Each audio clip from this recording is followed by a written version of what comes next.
Ever get that feeling like someone's watching you? Like eyes in the back of your head? Well, in ancient Rome, Yeah. that feeling might have been very real. Oh, yeah. Today, we're going deep, deep into Roman intelligence gathering, Very cool. cloak and dagger stuff, but Right.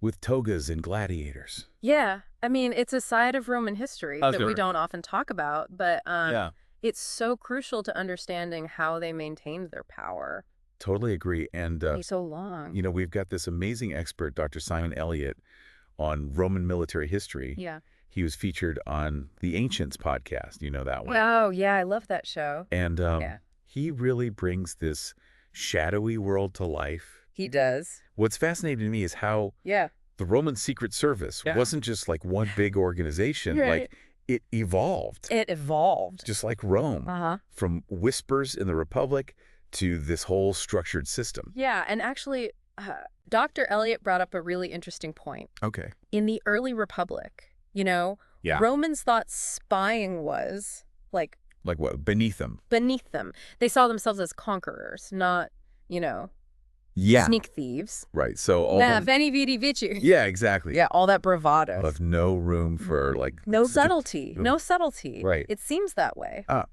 And their attitude, it really contributed to some pretty major defeats. Yeah. Like when Hannibal Oh, come on. marched his army over the Alps, Hannibal. Okay. completely surprising the Romans. Totally caught them off guard. Totally. Talk about a surprise attack. Oh, big time. And so Dr. Elliott, he argues that Yeah. this lack of focus on state-level intelligence Right. was a huge, huge blind spot for the Romans. Oh.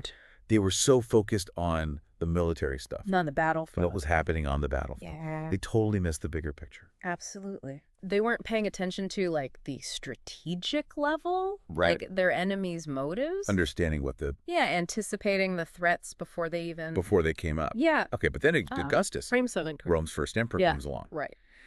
He'd seen firsthand the chaos of civil war, Oh, yeah. and he knew that to maintain power, you need more than just Oh, way more. legions. Mm. You need information.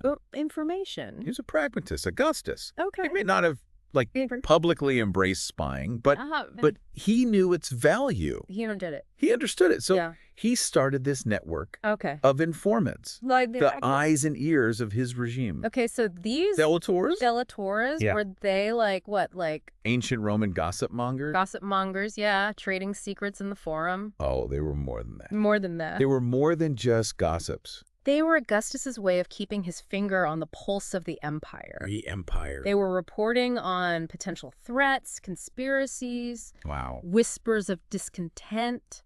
This is serious stuff. Remember, Augustus Yeah. came to power after, Yeah. like, intense civil war. Right. He knew how fragile his position could be. Oh, for sure. So, So Augustus is playing the long game. Yeah. Making sure he knows, knows who his enemies are. real or imagined, Yeah, exactly. what they're up to. Yeah.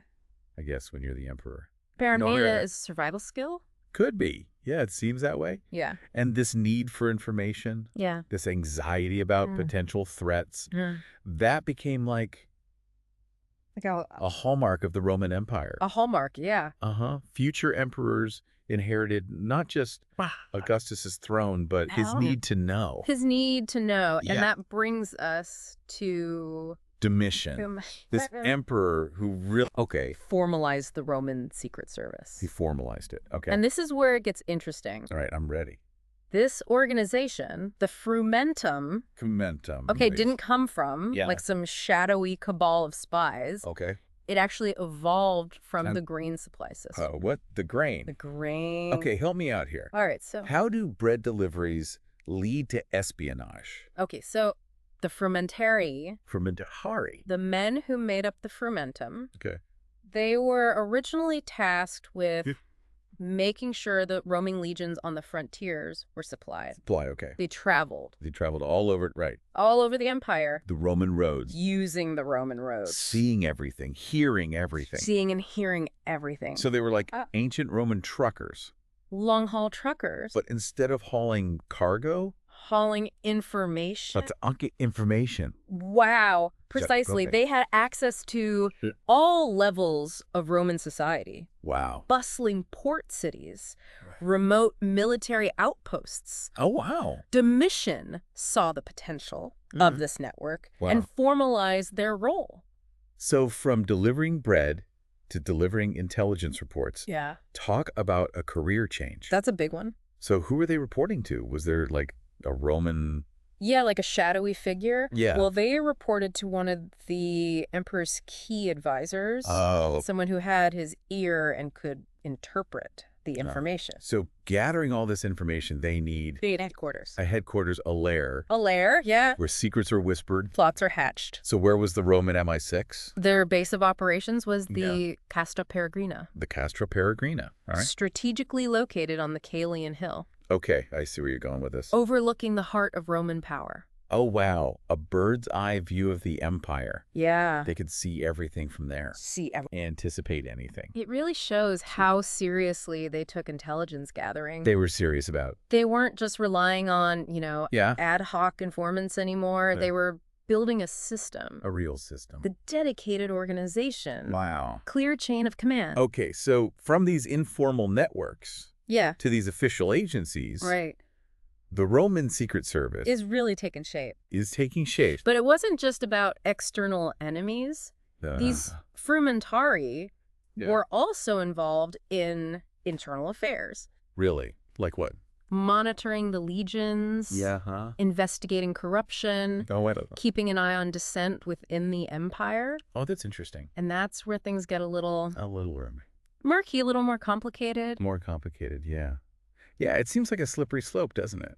It is. It is. Starting with keeping the empire safe Mm-hmm. from outside threats, Yeah. and then it shifts to watching their own citizens. You got it. You hit the nail on the head. The Frumentari's expanded role. Yeah. It's really fascinating, But but troubling. okay. And Dr. Elliot argues Yeah. that this shift towards internal policing, Yeah. it really backfired. So the very organization Yeah. designed to protect Rome Uh-huh. might have actually led to its decline. Yeah. I mean, think about it. Okay. The 3rd century AD tumultuous time Oh, yeah.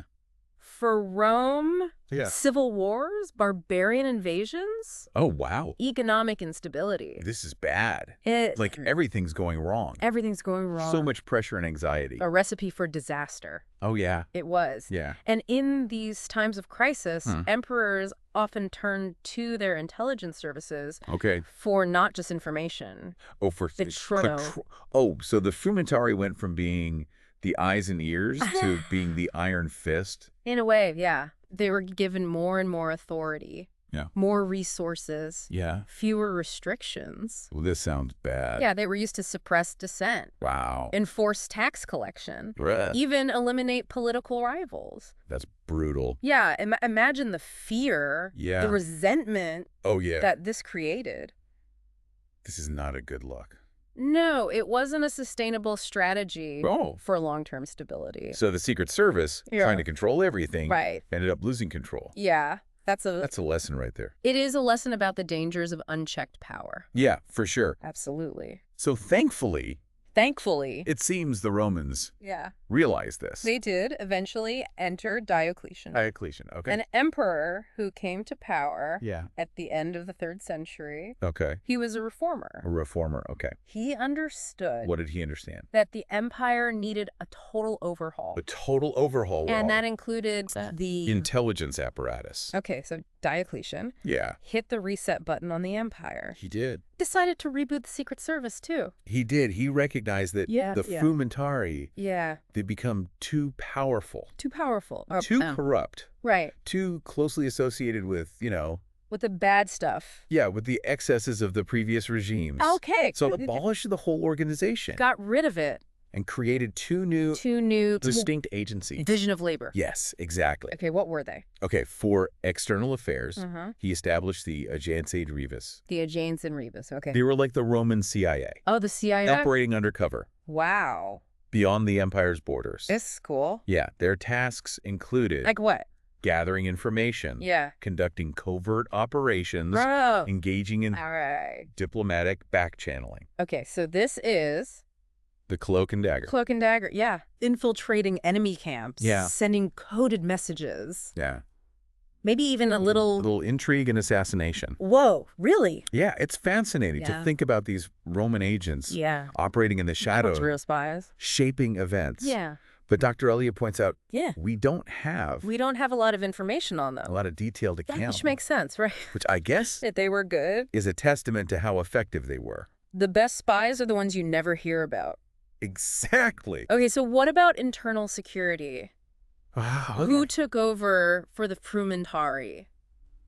That task fell to the notari, The Notari, okay. the meticulous record keepers Okay. of the Roman world. So, like, the Roman FBI, MI5, Exactly. they were responsible for... For monitoring individuals, Okay. investigating conspiracies, Uh-huh. building dossiers. Wow, so the Notaris were the ones Yeah. lurking in the shadows. Listening to conversations? Keeping tabs on people. Yeah, a little bit. Big brother-ish. A little bit, yeah. They had their eyes and ears everywhere. They were everywhere, huh? And what's interesting is, unlike the Frumentari, Yeah. who were shrouded in, Secrecy. secrecy and fear, Okay. the Notarii were actually quite A proud crowd of their work. of their work, Dr. Elliott mentioned, Okay. that Romans would boast Boast about being a spy. about their intelligence service experience. On their tombstones. On their tombstones. That's pretty wild. It really shows Yeah. how these roles were perceived. Okay. They were seen as, like, Essential. essential to maintaining order. Order and stability. Stability, a vital part of keeping Rome running. Okay, so we've got the agents in Rebus, Mm-hmm. like the James Bonds of Rome, Operating beyond the borders. and then the Notarii. The record keepers. Yeah. Keeping an eye on things at home. Wow. Pretty sophisticated system. It really was. For its time. It shows how the Romans, learned to adapt and refine Yeah. their approach to intelligence. Intelligence gathering. Yeah, they realized relying solely on brute force Yeah. or just ad hoc informants Wasn't enough. wasn't enough. They needed something more. A structured system Okay. with specialized agencies, Uh-huh. trained operatives Right. to gather and analyze information. But even with this sophisticated system, Right.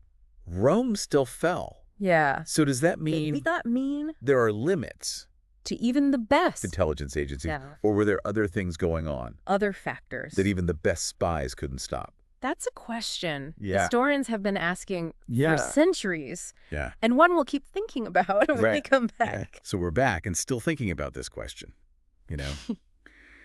For all their intrigue and all their evolution, did the Roman Secret Service actually work? Could all those, the delators and frumentari and agentes and rebus and the notarii, could they really keep the empire safe? Well, it's tough to say for sure. It's complex, right? I mean, the Roman Empire did have those centuries of stability and expansion. Yeah. You can't really imagine intelligence didn't play some kind of role in that. So they were successful to some degree. Yeah, for sure. I mean, they weren't just running around in the dark, right? No. They were gathering information, trying to predict threats. Right. And they used all that to maintain their power. Exactly. Absolutely. Yeah. But the empire did eventually collapse. So Yeah. the real question is, did the intelligence system fail? Or were there just, bigger problems? Or were there things going on that even the best spies couldn't overcome? Okay, so let's dig into that a bit. Mm-hmm. What does Rome tell us about the limits of intelligence? The balance between security and freedom? The challenges of keeping power in a world that's always changing? Well, one thing it shows is that information isn't everything. Mhm. You can have the best spies, but if you're dealing with internal problems, a bad economy, and pressure from the outside, Yeah. intelligence can only go so far. It's like having a fancy security system, Yeah. but your house is built on sand. Exactly. No matter how good your alarms are, Ah, it's all going to come crashing down. exactly. And the Roman example also shows us what happens when you rely too much on intelligence and control. Oh, yeah. Remember how the Frumentari became these figures that everyone feared? And how their methods ended up making things less stable? Right. They went from Right. protecting the empire to basically spying on their own people. Yeah, and that created so much suspicion and fear. It's a cautionary tale It really is. about what happens when you go too far. The pursuit of security can actually undermine freedom, It's a tough balance. So for those of us who aren't emperors or spies, Yeah. what can we learn from all this Roman cloak and dagger stuff? Well, I think it reminds us that information is power.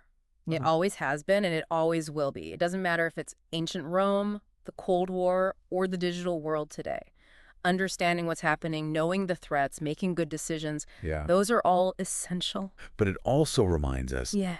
that power has to be used carefully. Ethically. Yeah, or it can backfire. It can destroy the very thing it's supposed to protect. That's a powerful idea Yeah. and a great example of how history can teach us valuable lessons. Well, that wraps up our deep dive into the Roman Secret Service. It's been a fascinating journey into a world of secrets and shadows and the never-ending quest for information and control. If you enjoyed this exploration, hit that subscribe button for more deep dives into history, current events, and everything in between.